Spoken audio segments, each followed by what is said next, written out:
लोगोफोर good morning नै बिथिंजाय जोंहा गोदानै लाबोनाय अमा फिसानि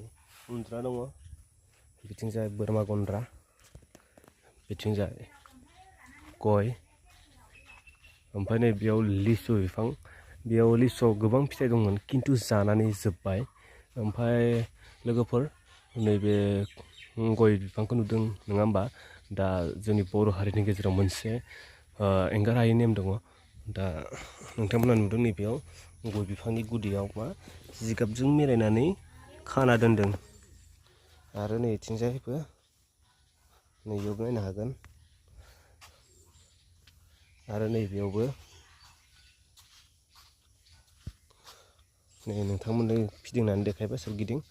ओमफ्राय दा लोगोफोर नोंथांमोना अननानै कमेन्टआव खिथाहरदो बे जिगाबखौ मेरायनानै सोरगिदिं मेरायनानै मानो बिदि खानानै दोननाय जायो गय बिफाङाव अननानै नोंथांमोना कमेन्टआव खिथाहर मैयाबो आं मोनसे भिडिअ बानायदोंमोन मैखुननि मा मैखुन होनो नाथाय रावबो खिथाहरासै दा नोंथांमोना कमेन्टआव खिथाहरनो दाबाव नै गय बागाना